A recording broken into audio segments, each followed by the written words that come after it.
please welcome the incredible Monica Boudreau.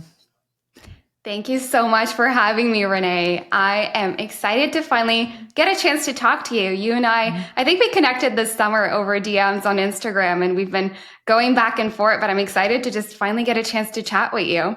Yeah, I love it. And people pronounce your name Boudreau, right? Not Boudreau. It depends where I am in the country or in the world, but typically Boudreau, if not Boudreau, is fine. But you're right in one of the most bilingual, probably cities in Canada.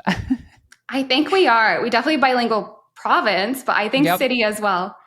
It's so interesting. So having moved from Dieppe, New Brunswick, Dieppe, or like the area Moncton, Riverview, and Dieppe, so 3 cities in one. And they go from like the most English to like the most French, right? So like Riverview's all English. Moncton's like a mix, and then Dieppe is all French. It's all like, explain it any better. It's all one city. With 3 different mayors and 3 downtowns. Yeah. Well, I really appreciate you joining us today. There's a couple of things that we're going to chat about, but really going to focus on community because you are in the process of creating something so epic. I love it. I've always dreamed of it. We'll get to that in a moment. But first of all, I want to know a little bit about you and the company that you're running today. I thank you for that opportunity. So I started Posh Media, which is a boutique marketing agency, over 5 years ago. We specialize in working with small to mid-sized businesses, and we help them go from that 6-figure to that 7-8-figure mark. We work on websites, social media, digital, and branding. So almost anything your brand would ever need from like a marketing perspective. And having worked as a young founder, I often felt myself isolated or very lonely, working long hours, as I'm sure you can relate, and so many listeners can relate to this, that I have been looking for my people, for my community, for my work wives, as I like to call it. And so I just recently pivoted, and Posh Media still very much exists and they coexist together. But I now am the founder of a digital community called Work Wives. And this is an exclusive community for women entrepreneurs in Canada. And I think this is so important for us to have this safe space that we can come together and connect and thrive. And I'm excited to have you, Renee, as one of our founding ambassadors inside the community, and to see where this can go, because there's so much room for growth and opportunity and access for women, because we do have this lack of resource and access that comes with being a woman entrepreneur. I love it. I don't know where this was. There must have been iterations of it when I first started, but like, let's rewind.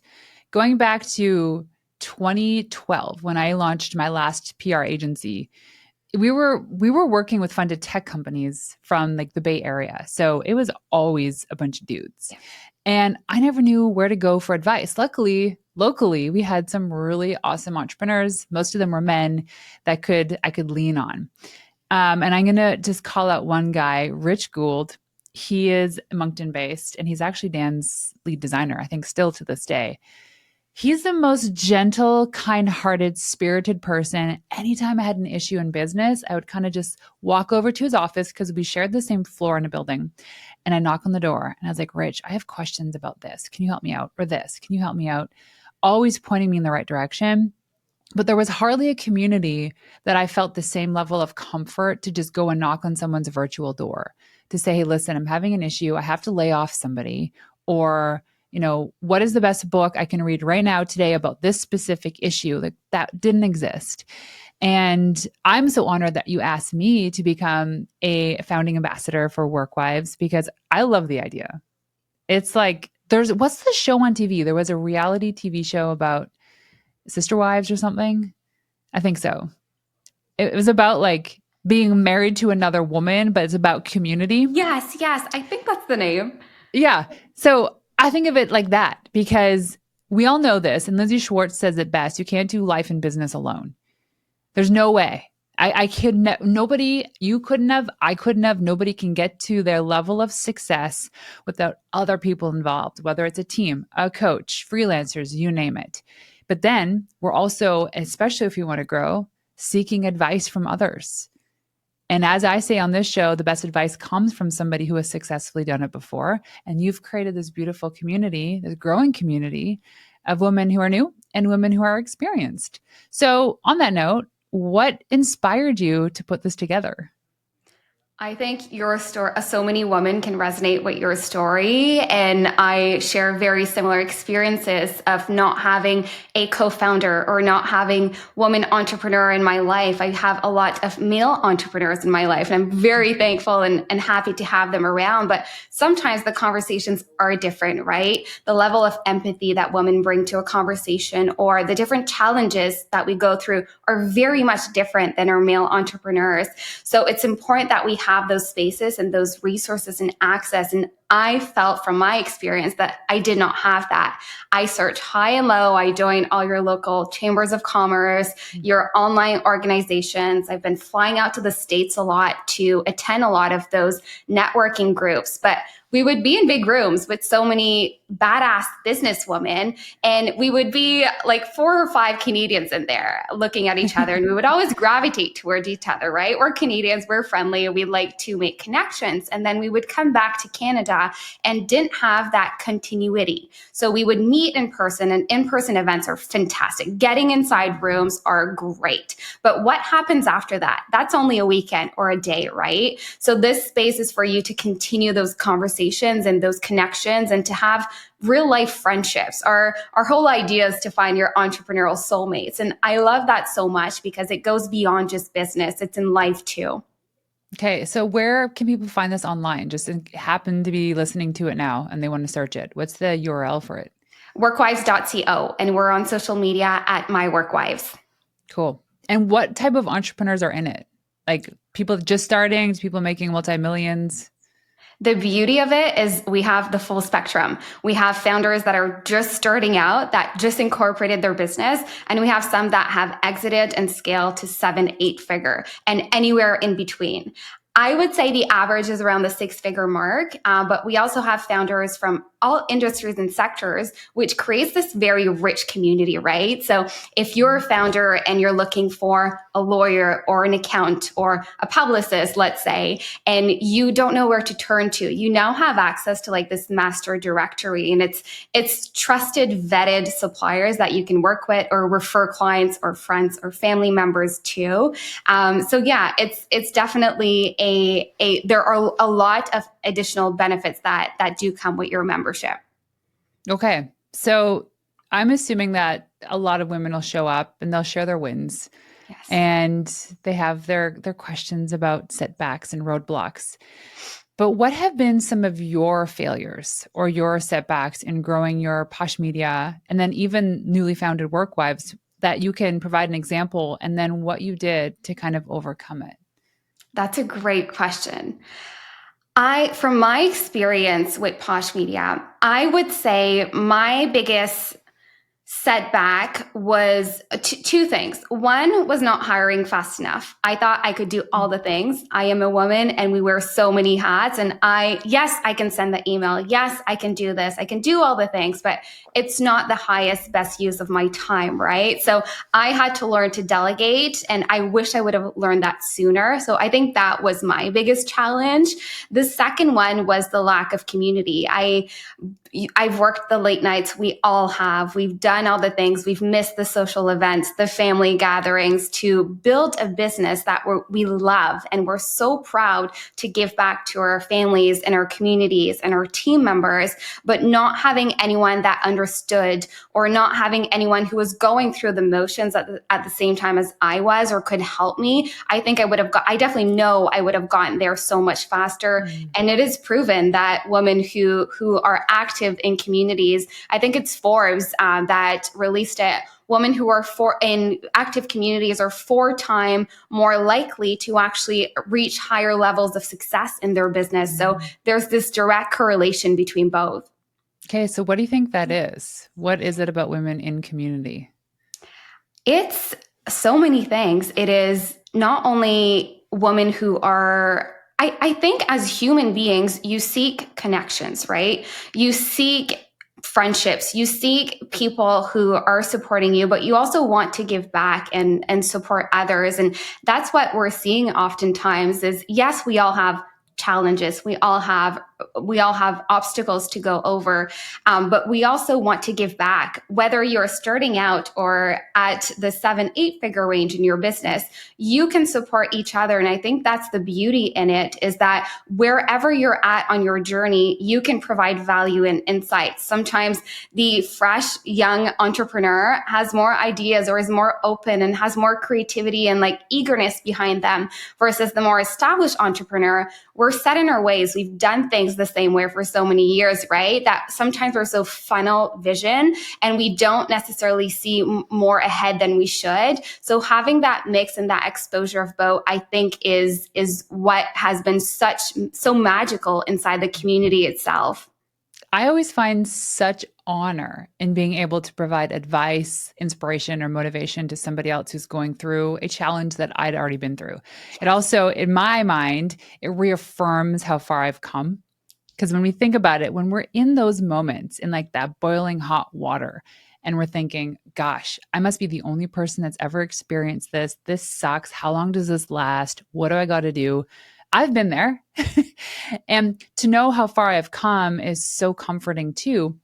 But to be able to provide those tips and advice is great, because at the end of the day, I'd say successful entrepreneurs have the most war wounds.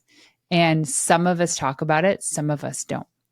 I can think of those days, and I think of like emotionally, one of the hardest thing that I had to do was lay off my team as I was closing down my agency.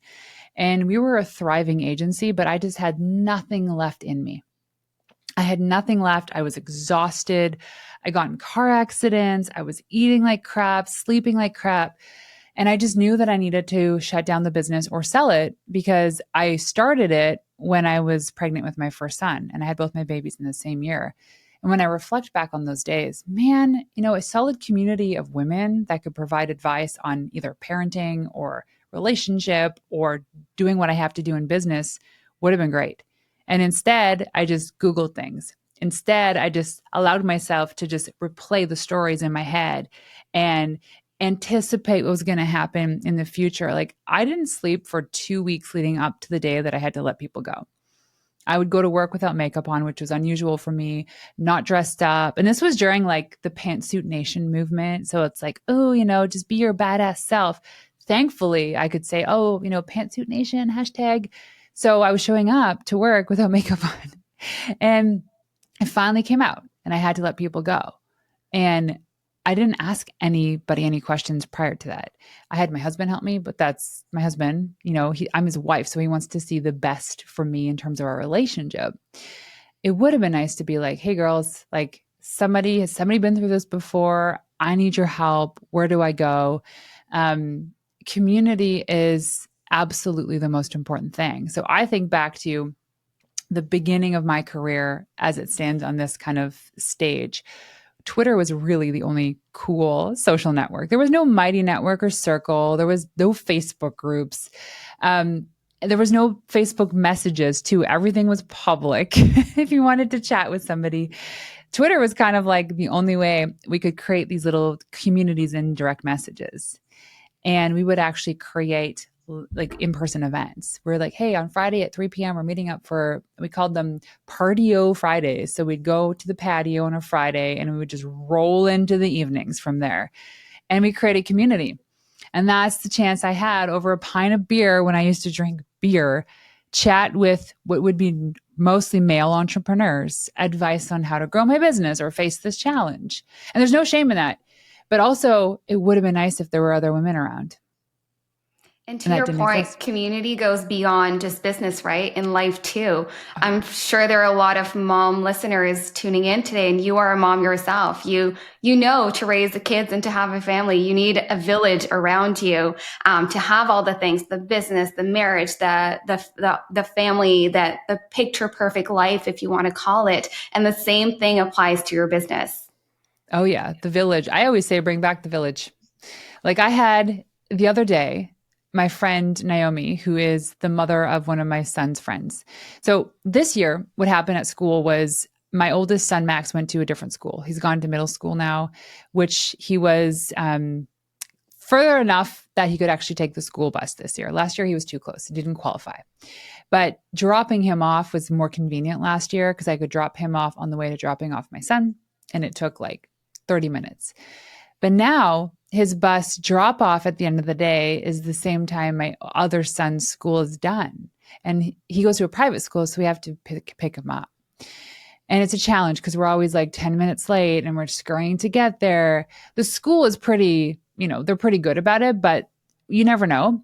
So one of the moms messaged me the other day and she said, "Hey, Renee, I noticed that, or Noah mentioned something about the logistics being tough some days. I'd love to offer to drive him home on Tuesdays because they live like around the corner from us." And I'm like, thank you. Like, where has our society and our community gone so far from understanding that raising children, growing a business is a responsibility of one person? It is not. And because we as women, especially mothers, built or were raised in mostly households where the expectation was mom did it all. And there were times that worked. But now mom's also expected to work. And moms want to work. Moms want to grow their business. And they have to raise their kids. And like the logistics shuffle sometimes is ridiculous. So for her to step in and offer that, and there was no pressure. It's like, hey, I noticed this thing. I heard, let me bring him home. Old Renee a year ago would have been like, no, it's okay. I got it. Because I don't want to put this on somebody else. It's my responsibility. But this time I was like, heck yes, love it. Thank you. Tuesdays it is. I'll lock it in. Guess what? She gets the joy of doing it because she wants to. So oftentimes when we're trying to do it all in terms of delegation, we actually rob other people the joy of providing help. Most of us inherently want to help others. So you create this community. Tell us, how long have you had this now? Because it's pretty fresh, right? It is new. Yes, it is definitely new. It's a growing community. We launched this summer. Oh, wow. Okay. Are there any cool, exciting stories, like big wins that happen within the community yet? Yes, there are big partnerships happening amongst members, which has been very exciting to see. I can't share the details around it yet because it's not public, but there are definitely some cool partnerships happening. A lot of our starting founders are also gaining a lot of momentum and growth opportunities with the more established founders, and vice versa as well. As I was saying, the established growing founders are also loving the naiveness of a new founder coming in with so many fresh ideas and perspectives. So that beauty has been great. We've also we'll also have a book club inside this community. So every month we choose a new book. The only criteria is it has to be a woman author. So anything about like professional development or personal growth. And last month, I have to say we luckily had the author join our end of month call. So we got a chance to actually meet with her, talk about the book, but our founders actually had the opportunity to like ask questions firsthand to the author in relation to the book and their own business. So that was pure magic. Well, so I am in the process of redoing my book. And we're coming out with a new edition. So when that happens, we'll have to put my book in the queue potentially to be a part of your book club. It won't be for like a year, but it'll happen. And it's about PR for small business. So it's very, applicable to everyone. We all need more PR. Yeah. So what do you see as of late? Some of the critical shifts in how female entrepreneurs can authentically represent themselves and their brands in today's landscape. So you run a media or a marketing agency, you have this community of women. What is really happening in the trend of putting women amplifying themselves as a personal brand for themselves and their business? I think the space is definitely getting better from a social media perspective as a female founder.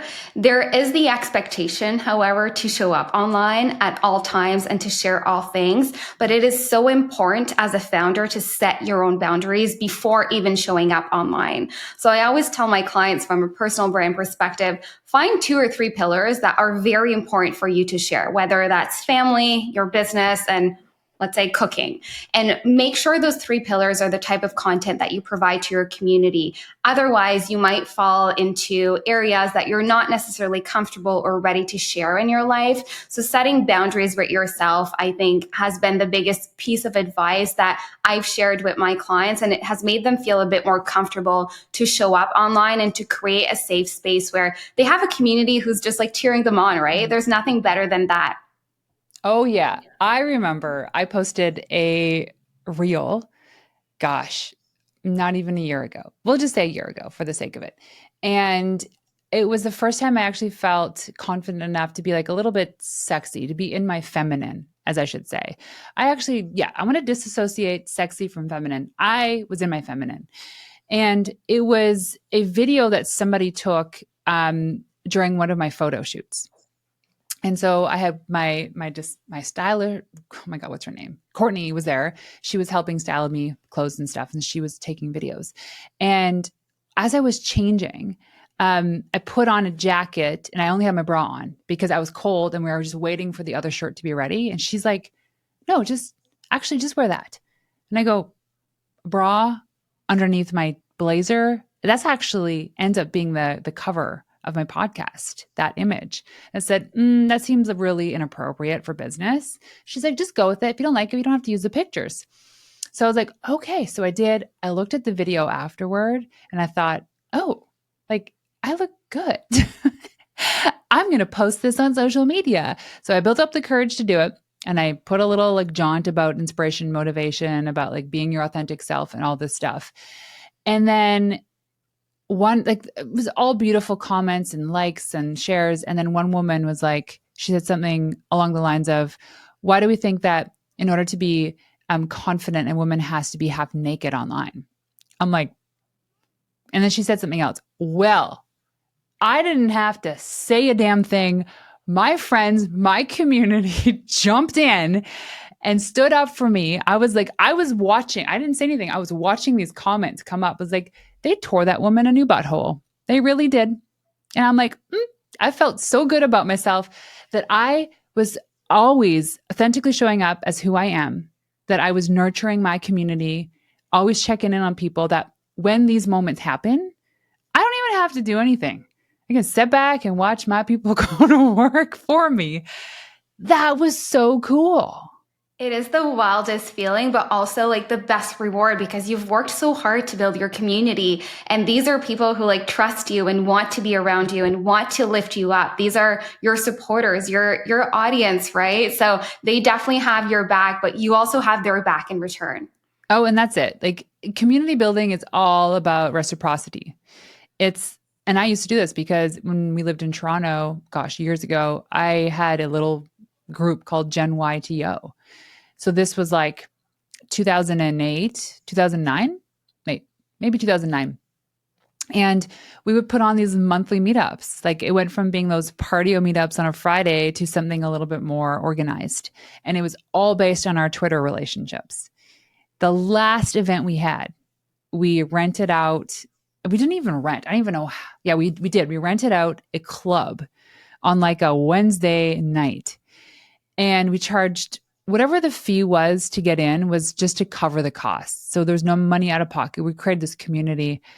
And what we did was we attracted brilliant startup founders, newbie startup people, people in the marketing space, and then bankers and investment bankers and investors caught wind of who was going to be at these events, that there were pretty notable investors showing up too, to mingle amongst this crowd.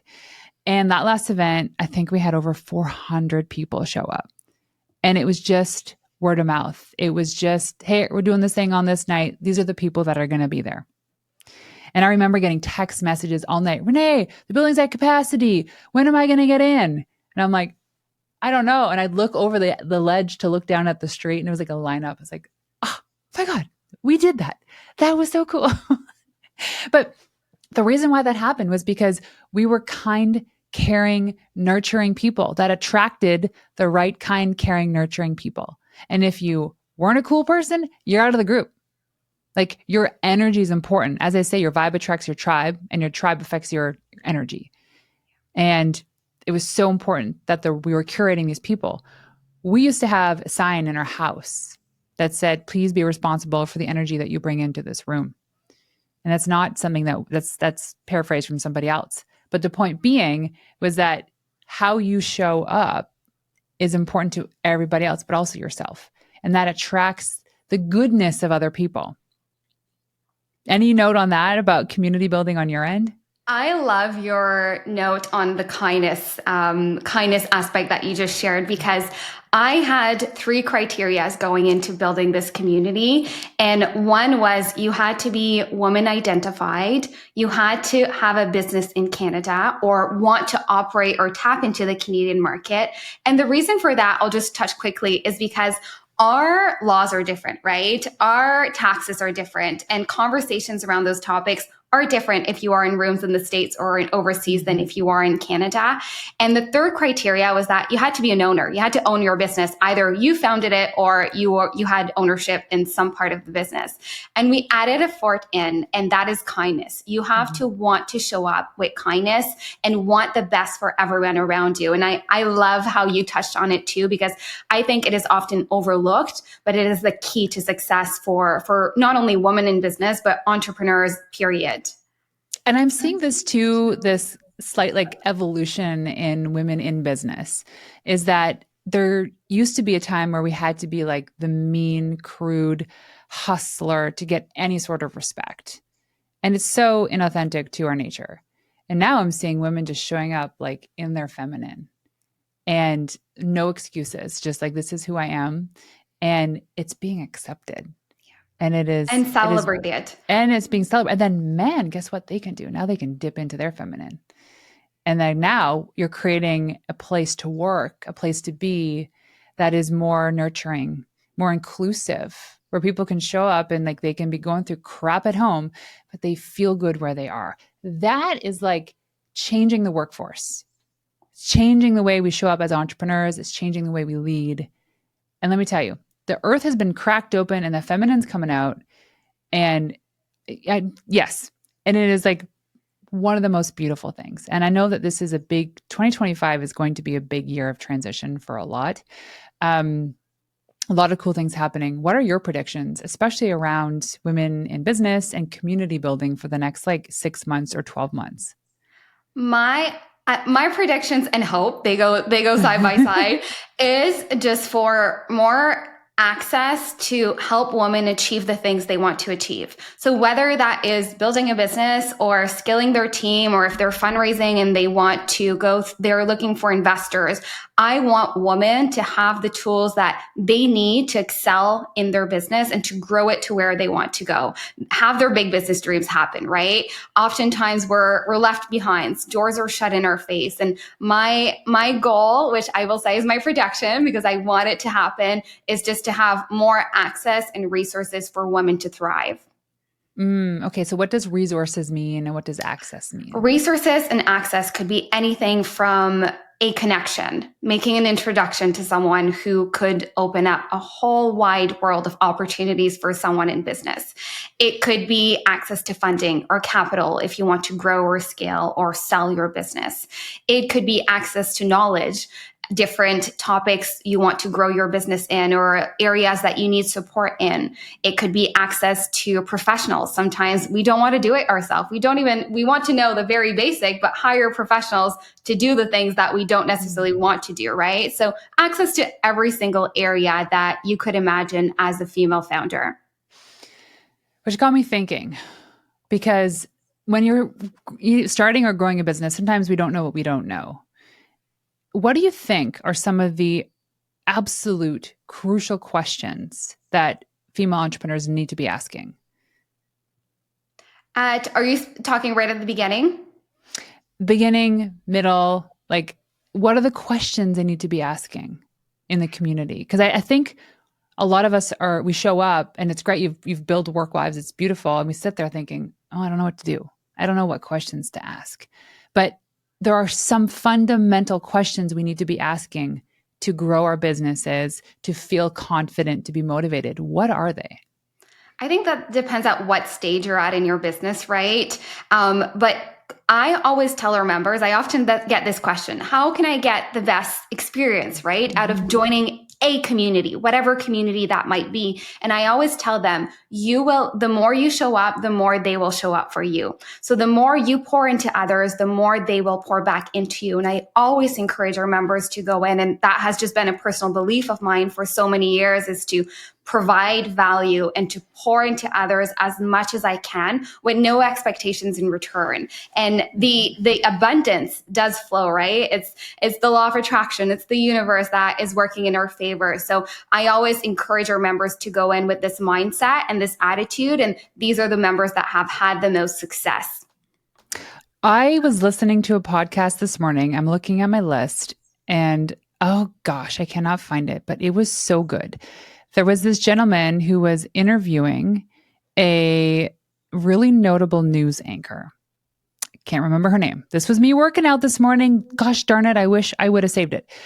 And she is like a celebrated news anchor. She's won all the awards. I can't remember who it was. But anyways, he asked her about success as one of the world's like leading news anchors.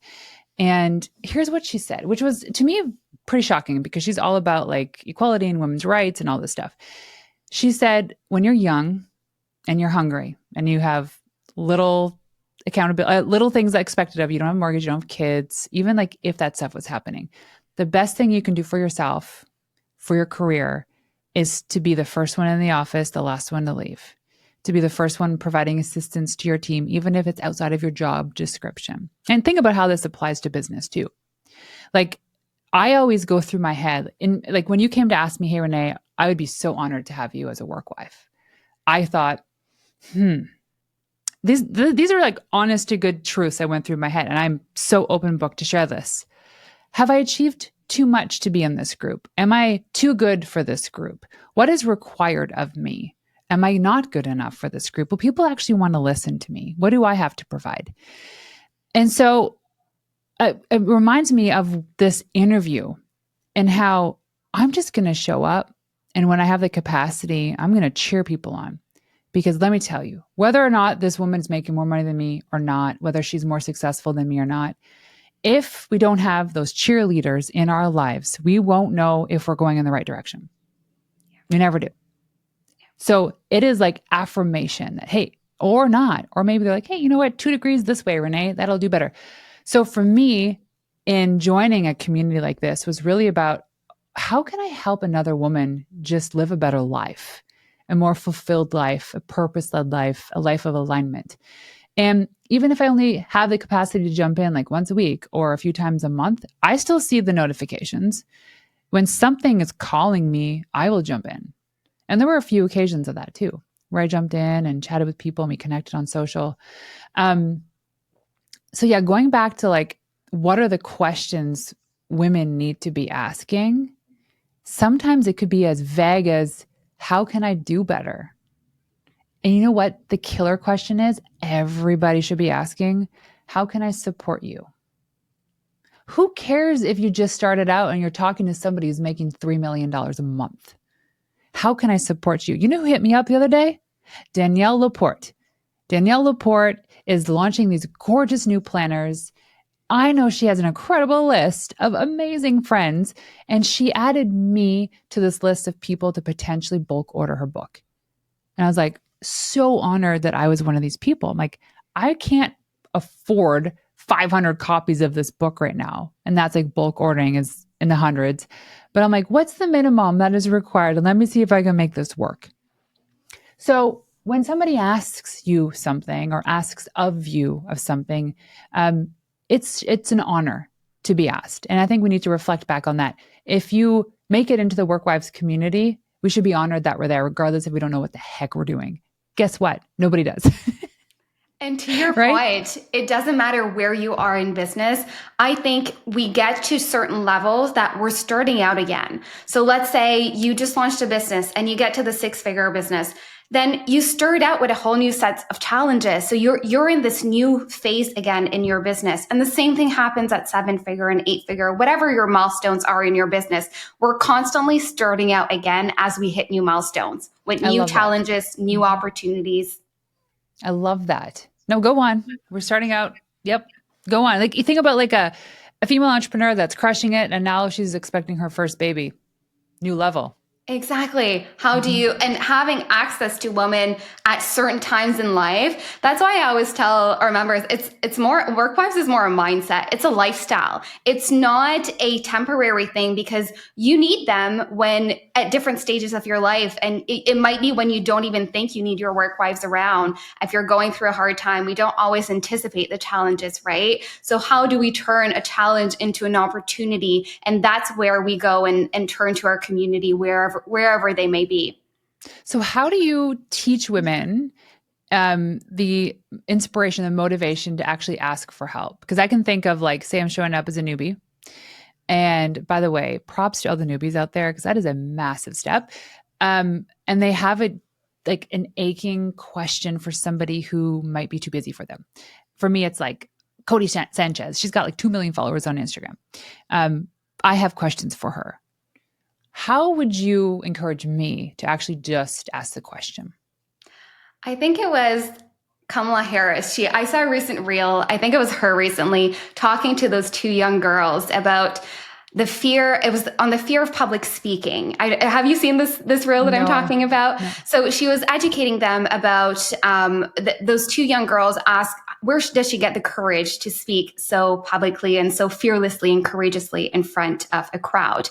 And her mindset is so applicable from like a sales perspective in your business. It was all about it's not about us while we're speaking or asking a question in this instance. It's about who are we actually serving? What is the end goal? If you have the courage to ask a question, you're actually going to get the answer you need to better serve your audience and your customers, right? So it's never about us. And if we take that mindset and take away the barriers, or I guess our own personal limits, belief limits, it gets so much easier to ask the questions because one, we're not the only one with that question, but also two, the answer is not just for us, it's to serve our customers and our communities in return.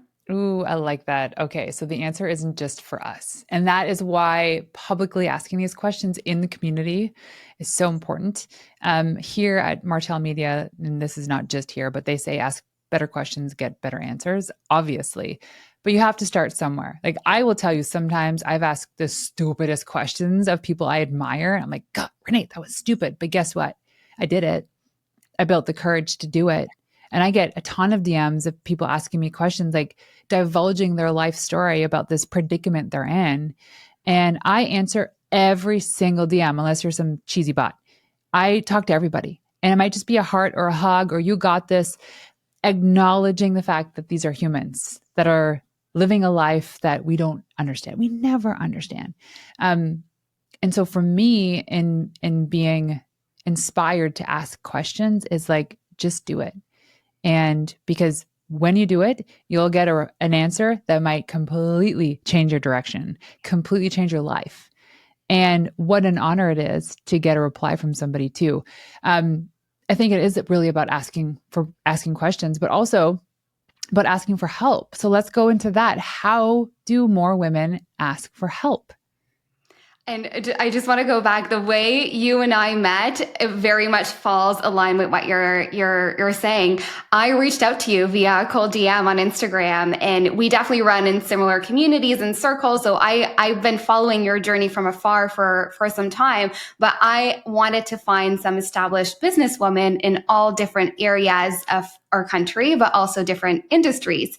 And so when I reached out to you, I could have very much not had the courage to reach out, but I didn't do it for myself. I did it for my work wives and for them to have access to you, but also for you to have access to them and to have this sense of belongingness and community. So I think this is a perfect example, our little meet cute story about how this is applicable Yeah. to the real world. Well, we're work wives. We're Exactly. wives. We're wives. So then how do you ask for help? Like you did it for me saying, "Hey, can you do this thing?"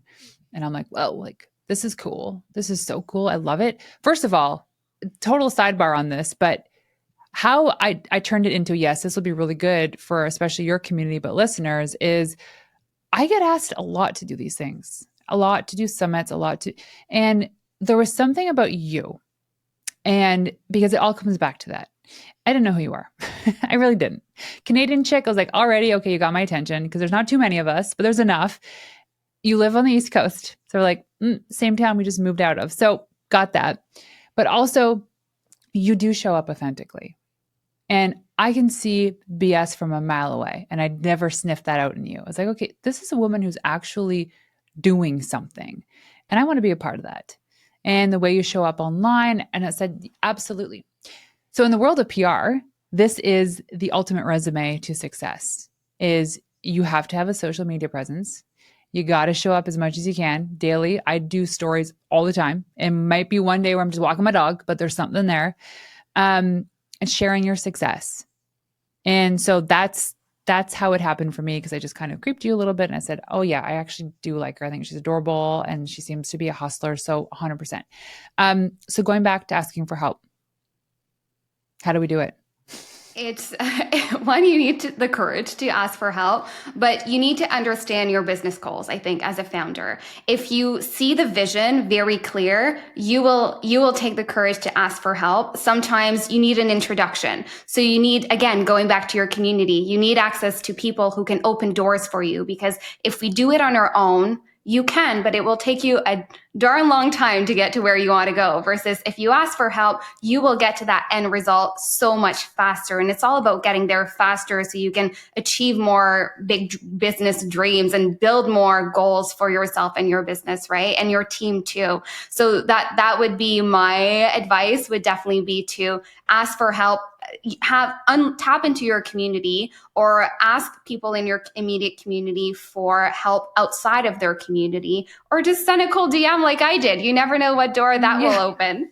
And I will add to it also is be very specific with the type of help that you're asking for. Just be like, "Hey, I'm growing my business. Any advice?" No, it's pick something so specific because that's too vague.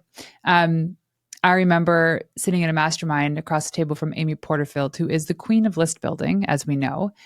And we all had an opportunity to kind of go up and say, "Hey, here's the roadblock I'm facing. Any advice?" I'm still dumbfounded by the fact that her question was, "Anybody have any new ways that they're doing to grow their email list this year?" And I'm like, "But wait, you're the person that teaches the world about this. How, like, how motivating, but also how courageous of her to be like, I know that this is what I'm known for, but I also want to know, what are you guys doing that's different that I might not know or might not see that can help me grow my list?" Very specific. And guess what happened? This is cool. This is how Amy and I became friends. When she gave me her phone number at the end of this event, I said, "Cool, we'll keep in touch." She said, "For funsies." I was like, "All right, let's do this for funsies." Walked away and I went to Dan and I was like, "Dan, so Amy gave me her phone number to be friends for funsies. What do I do with this?" He's like, "Well, just provide value. Like, just Amy's a great person. I adore her. Provide value." I go, "What the hell am I going to do about providing value for Amy?" So I searched my brain and I was like, open up all these little cupboards. I was like, okay, perfect. There's a friend of mine named Dan Go who magically grew his email list like by the hundreds of thousands over the course of like 1 or 2 years. Amazing. And this was recent. So he figured it out. I was like, "Oh my gosh, yes, that was a question that she asked." So I go to my friend Dan. I was like, "Yo, Dan, wondering if I can make an intro to Amy and you can teach her a little thing or two about what you've done this year to magically grow your list." And he said, "Absolutely." They connected, had an incredible conversation. And then she sent me a voice note afterwards and it was like, "Renee, thank you. It's exactly what I needed." Guess what? Guess what happens now is afterwards, I went and asked her to be on my podcast. She was going to come on anyway. But when you create the value in connecting people, now all of a sudden they're like, "How can I help you?" And it's not because they feel obligated to, but it's like, you just did something really incredible for me, whatever you need. So this goes back to the offering as much value to others and giving to community as much as you can, because it's going to come back to you.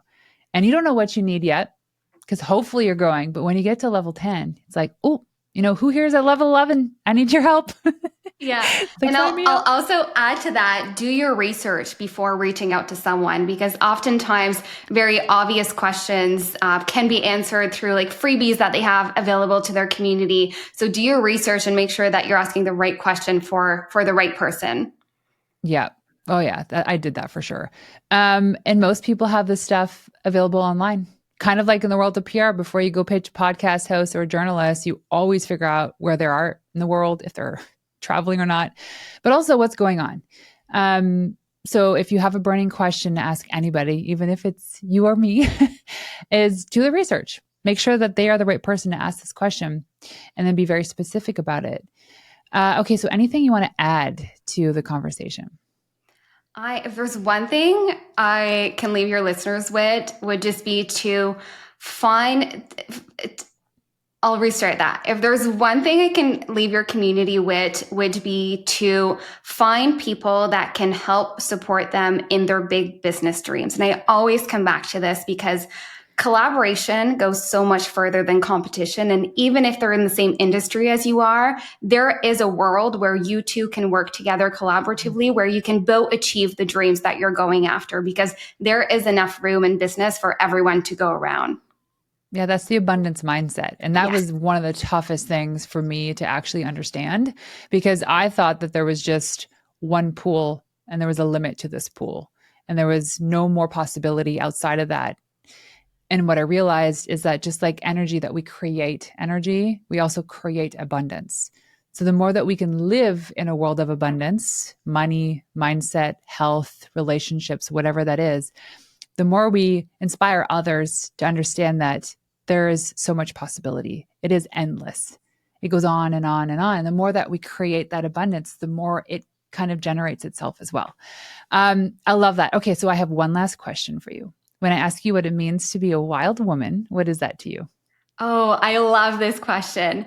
To me, being a wild woman is doing. Actually, wait, there are two answers to this one. Which one am I going to say? Both of To them. both of them? Okay. Yeah. I love it. To me, being a wild woman is going after your dreams and being focused on the vision and not allowing any outside noise shift your direction. If you want something, go for it. And if you can get there, that to me is the definition of a wild woman. I love that. What's the second one? Or was that just good enough? Yeah, no, that was the first one. The second one, a wild woman, would tie into breaking barriers and trying new things and not being afraid to fail.